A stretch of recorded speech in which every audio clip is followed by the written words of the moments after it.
alumnas y alumnos de primer grado de secundaria de la asignatura Formación Cívica y Ética. Les saludo y les doy la más cordial bienvenida a una sesión más de Aprenda en Casa 3. Soy la maestra Rosario Montoya Jiménez y es un placer estar con ustedes en este espacio de aprendizaje a distancia. Recuerden seguir con las medidas de higiene para promover el cuidado de nuestra salud ante la crisis sanitaria. Algunas acciones sencillas para hacerlo son el lavado frecuente de las manos, el uso correcto de cubrebocas, la sana distancia y el ejercicio físico, la sana alimentación y sobre todo, permanecer en casa. Al protegerse ustedes, protegen a su familia y a las demás y los demás. En la sesión de hoy, titulada Conflictos, Elementos y Tipos, trabajaremos para describir las características de un conflicto, identificando los elementos que intervienen en él y los tipos de conflictos que se pueden presentar con mayor frecuencia en nuestro entorno. Nuestro fin último es comprender cómo el buen manejo de los conflictos nos puede llevar a fortalecer la convivencia pacífica en nuestra sociedad. Les sugiero tener a la mano los materiales propios de la asignatura, su libro de texto, su cuaderno o, si lo prefieren, hojas o fichas y, por supuesto, un bolígrafo para tomar nota de los contenidos importantes, así como de las dudas e inquietudes que les surjan a lo largo de la sesión. Alumnas y alumnos con discapacidad visual, preparen sus hojas Ledger, su punzón y su regleta. Todas y todos alisten sus materiales y recuerden lavarse las manos antes de manipularlos. Pónganse cómodas y cómodos, pues comenzaremos con la lectura de dos relatos, Mi compañero de clase y El vecino. Mi compañero de clase. Uno de mis compañeros del salón tiene por costumbre tomar mis útiles sin pedirlos y a veces ni me los devuelve. Cuando le digo que no los tome sin mi permiso, se enoja, me insulta y me grita. El otro día hasta intentó golpearme. La situación me está ocasionando problemas con mi mamá, pues cuando voy a hacer la tarea no tengo mis materiales completos y ella me regaña. Además, me estoy volviendo mentiroso, pues cuando mi mamá me pregunta qué pasó con mis útiles, le respondo que los perdí. El vecino. El vecino del departamento 102 ocupa mi lugar de estacionamiento y se enoja cuando le pido que mueva su auto para estacionar el mío. Él argumenta que estaciona su auto en mi lugar porque su espacio está retirado de la salida del estacionamiento, por lo que tiene que dar la vuelta a toda la unidad habitacional y ello le implica llegar tarde a trabajar. Aunque su argumento puede ser válido, al ocupar mi lugar del estacionamiento no estaría cumpliendo con el reglamento de condóminos de la unidad habitacional que me ampara a contar con el espacio para estacionar mi auto. ¿Han vivido situaciones semejantes a las descritas? ¿Identificaron qué tienen en común los testimonios leídos? Ambos refieren situaciones en entornos de convivencia cercanos a nosotros, como la escuela y la casa. Los dos plantean circunstancias que se propician cuando existe relación entre dos o más personas que sienten, que piensan y actúan de forma diferente. Y claro, los dos testimonios retratan situaciones problemáticas que pueden alterar la sana convivencia y convertirse en conflictos. Tal vez hayan escuchado a algunas personas decir que ellas no se meten con nadie, ni le hablan a nadie para no entrar en conflicto, pero eso no funciona. Como recordarán, este es inherente a la convivencia y puede generarse en cualquiera de los espacios donde nos desenvolvemos, aunque no lo hayamos propiciado. Hay quienes conciben al conflicto como negativo o como una confrontación que lleva a la división, pero es conveniente concebirlo como una oportunidad individual y grupal para lograr una convivencia armónica. Enfrentar de manera adecuada los conflictos permite a las personas fortalecer su autonomía, ser creativas y crecer. En alguna ocasión escuché que una nación sin conflictos se estanca, pero que si los enfrenta, se transforma. Relacioné lo escuchado con aquellos pueblos que se rebelan contra los regímenes dictatoriales y recordé el movimiento revolucionario de 1910 en nuestro país, contra la dictadura de Porfirio Díaz. ¿Se imaginan qué hubiese pasado con nuestra nación si las y los mexicanos de esa época no hubieran entrado en conflicto? Tal vez no tendríamos las libertades y derechos que hoy están reconocidos en nuestra Constitución. Seguramente, con lo que ya saben y lo que he expuesto hasta ahora, ya pueden definir lo que significa conflicto con una palabra. ¿Lo hicieron? Veamos si su definición coincide con la de las y los entrevistados. Escuchemos lo que respondieron 6 personas cuando se les planteó la pregunta. ¿Puede definir con una palabra lo que significa un conflicto?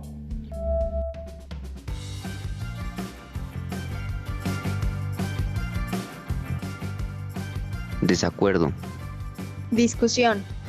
Enfrentamiento. Problema. Oposición. ¿Identificaron su respuesta con alguna de las dadas en las entrevistas?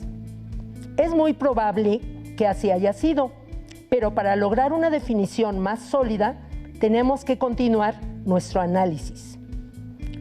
Por su etimología, la palabra conflicto está formada por el prefijo con, que significa unión, y por el participio fligere, que significa golpeado. Por eso, la referencia directa a choque o golpe. Pero como otros términos, el de conflicto tiene 4 acepciones. En el diccionario de la Real Academia Española dice: conflicto, de latín conflictus, significa 1. Combate, lucha, pelea. 2. Enfrentamiento armado. 3. Apuro, situación desgraciada y de difícil salida. 4. Problema, cuestión, materia de discusión. ¿Cuál de esas acepciones es la más cercana a la suya? En el contexto que nosotros estamos trabajando, la cuarta sería la más acertada, pues nos da elementos para concebir al conflicto como una oportunidad. Para comprender mejor a qué me refiero, les invito a ver y escuchar el siguiente video. Presten atención, tomen nota de cómo se puede concebir el conflicto como una oportunidad. Hola, ¿cómo estás? Hola, la verdad muy molesta. ¿En serio? ¿Y eso por qué? Es que ayer discutí con mis padres. Me dijeron que me estoy volviendo adicta al celular y a la computadora. Wow, ¿de verdad? A mí también me dicen eso. Para mí, estos son unos aparatos muy útiles. Por ejemplo, después del sismo del 19 de septiembre, fueron el medio por el cual mucha gente se pudo comunicar entre sí. El conflicto es inevitable para el ser humano, pero no debe entenderse como algo negativo, sino como una oportunidad de cambio positivo. Al surgir un conflicto, se hace la distinción entre el yo y el otro, o entre el nosotros y el ellos, es decir, es el reconocimiento mutuo de los actores en el conflicto. En todo conflicto existen tantas percepciones como personas se encuentran involucradas, y cada percepción hace que cada actor entienda el conflicto desde su verdad. La diferencia entre las partes propicia las relaciones, porque incluso puede ser complementaria.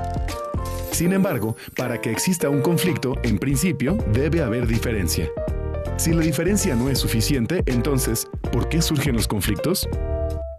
En el video se explica que para solucionar el conflicto se requiere de ser analizado por las partes involucradas o por participantes. Hagámoslo nosotras y nosotros como ejercicio de prevención con base en lo expuesto en el video.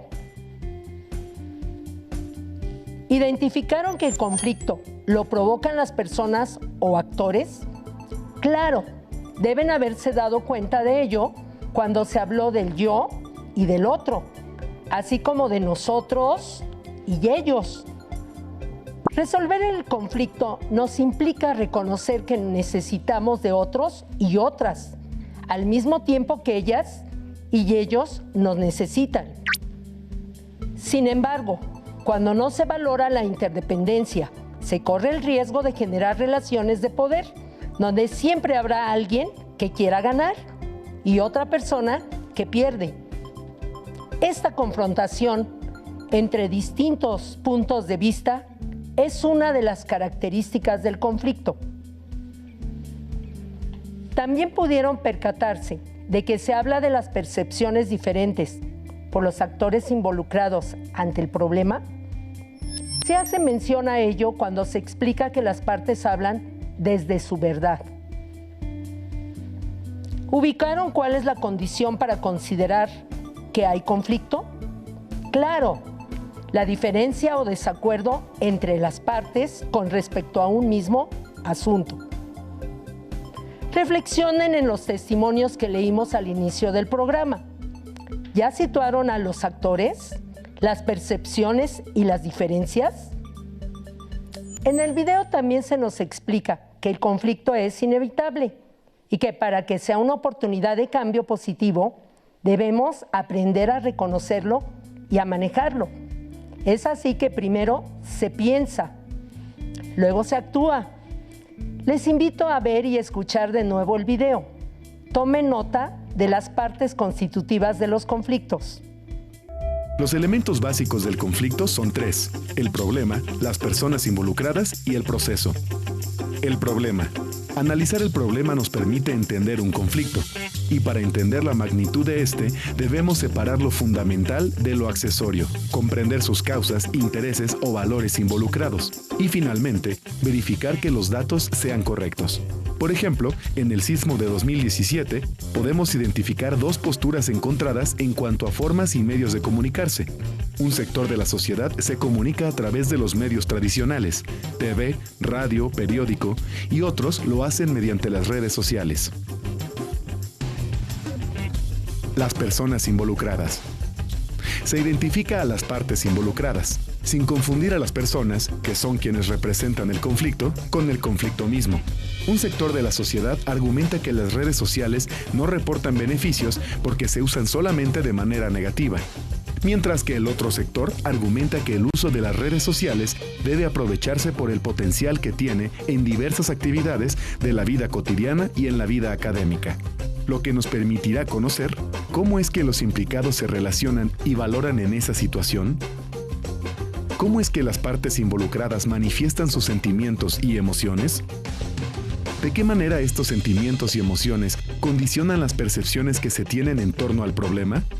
¿Cuáles son sus actitudes ante el conflicto? El proceso. Por último, se analiza la manera en que ha evolucionado el conflicto. ¿Cómo se definen las posiciones de los participantes? ¿Cómo varían estas relaciones de poder que tienen los involucrados en el conflicto? ¿Cómo es que los participantes conciben la situación y de qué manera se ha comportado cada uno para obtener lo que desea?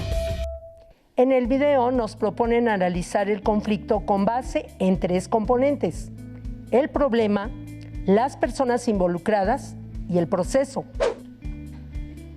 Para entender el problema hay que separar lo fundamental de lo accesorio, comprender las causas, intereses o valores involucrados y verificar la validez de los datos de las partes. Con el fin de reconocer a las personas o partes involucradas, es primordial identificar a los actores del conflicto, cómo se relacionan y valoran la situación, cómo manifiestan sus sentimientos y emociones, y finalmente, cuáles son sus actitudes ante el problema. El análisis se completa cuando se estudia el proceso o evolución del conflicto. Se identifican las posiciones de los participantes, cómo varían las relaciones de poder, cómo conciben la situación y de qué manera se comportan para obtener lo que desean. El conflicto puede demandar de la persona o grupo tomar una decisión ante dos opciones que le resultan atractivas, pero de las cuales puede elegir solo una. Por ejemplo, cuando las y los adolescentes se enfrentan el dilema de elegir entre ir a una fiesta con sus amigos o asistir al cine con la persona que le atrae. También puede suceder que la persona o grupo tiene que decidir entre dos opciones que les resultan desagradables, como el caso de las y los adolescentes, que les genera conflicto el prepararse para presentar los exámenes de algunas asignaturas, a la vez que tienen que elaborar un trabajo de investigación. No hay una sola forma para analizar una situación conflictiva. En el siguiente esquema se propone el análisis con base en la identificación de 5 componentes: las partes, los intereses o necesidades de cada una de ellas, las causas o motivos que originan el conflicto, las emociones o estados de ánimo que surgen, las creencias o valores que están en juego. Escuchemos con atención un ejemplo para identificar estos elementos o componentes que nos permiten comprender el conflicto para manejarlo de forma asertiva. El testimonio de Eduardo. Eduardo le copió las respuestas del examen de biología a Jesús. La maestra, al darse cuenta, decidió anular el examen a Jesús por ser cómplice de Eduardo al dejarse copiar.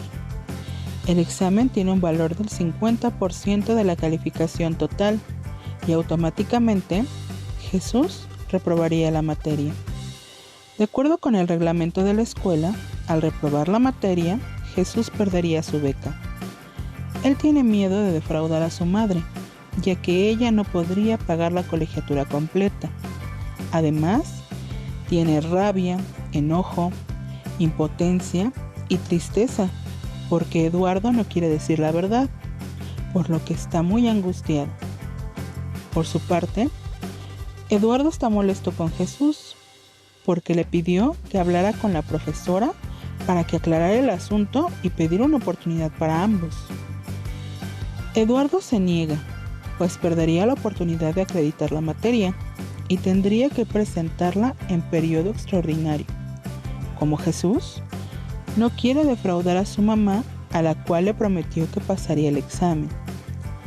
Eduardo le repite de forma constante a Jesús que no se preocupe, porque su situación no es tan grave como la de él.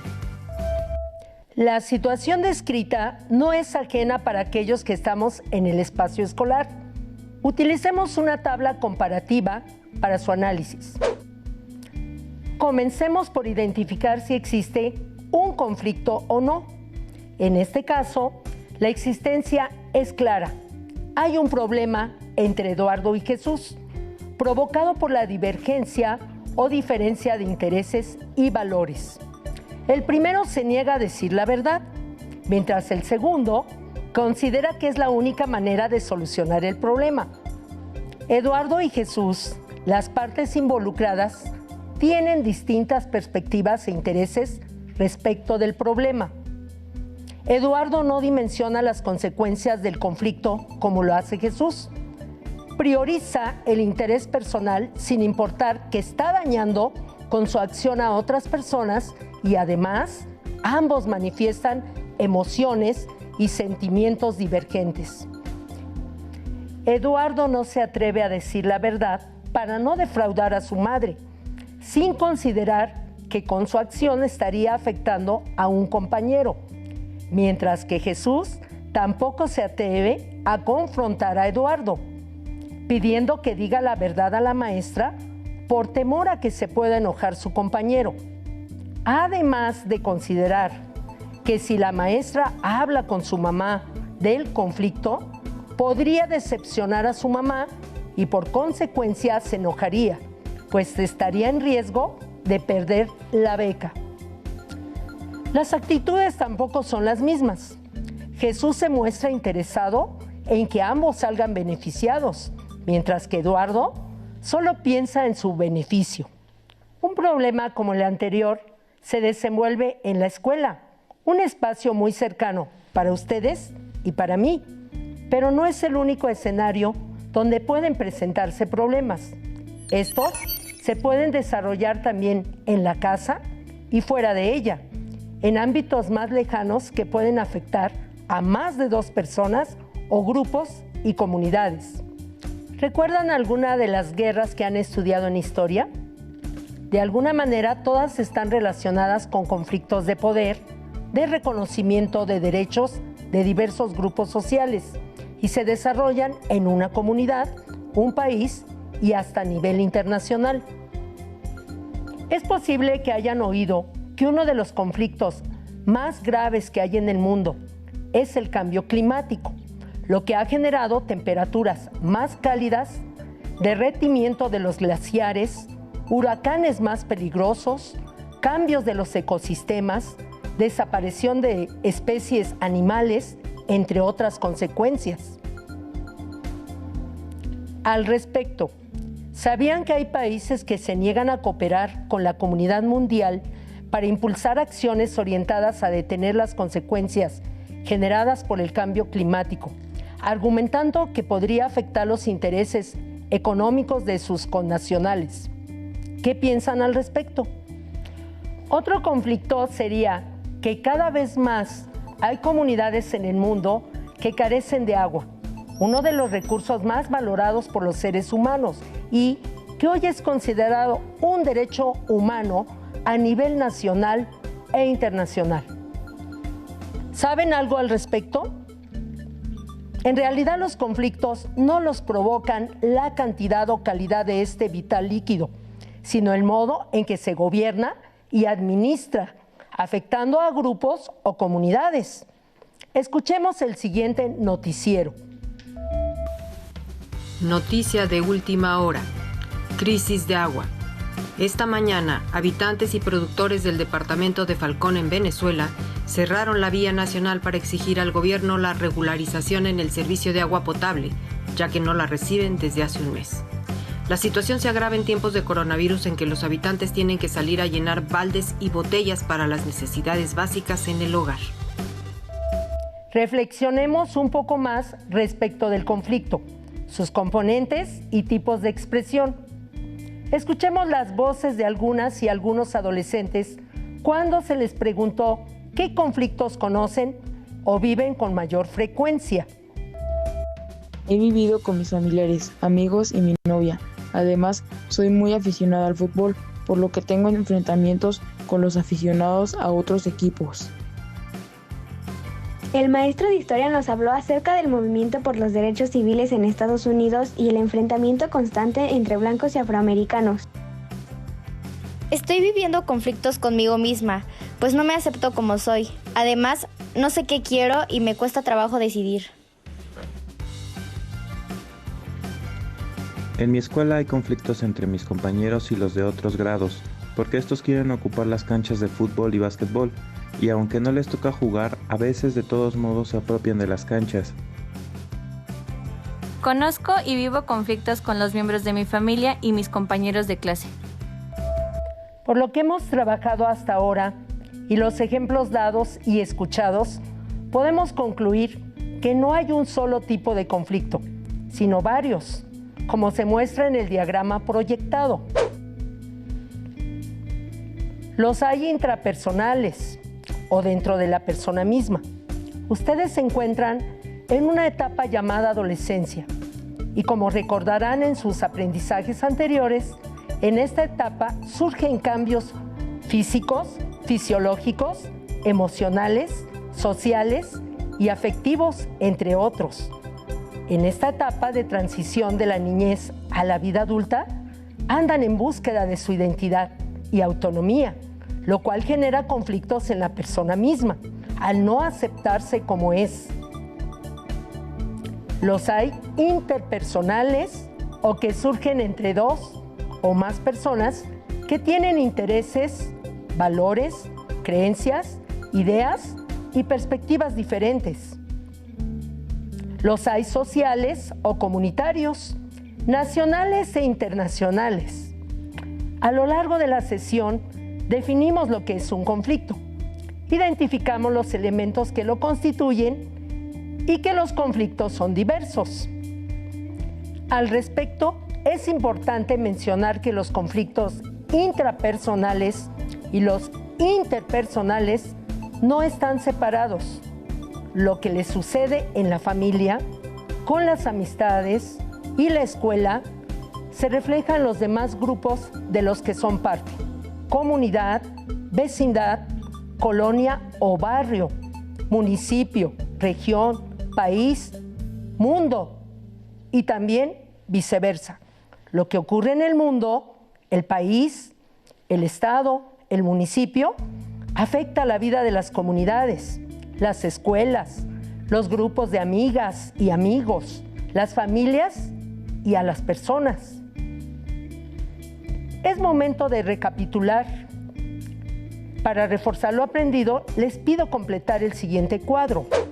Investiguen más ejemplos o platiquen con algunos familiares acerca de conflictos intrapersonales, interpersonales y sociales y agréguenlos a su tabla. Recuerden ampliar el tema con la consulta de materiales impresos, como su libro de texto y digitales, como videos y libros que localicen en la red. No olviden verificar la confiabilidad de los sitios de Internet para estar seguras y seguros de que la información es válida. Los conflictos son retos que tenemos para convivir de forma armónica y pacífica. Los invito a poner en práctica la disposición para dialogar, la honestidad, la confianza y la empatía para fortalecer su capacidad de enfrentar los conflictos y resolverlos. Fue un gusto estar con ustedes en esta sesión. Hasta pronto. Nos vemos aquí en Aprende en Casa 3.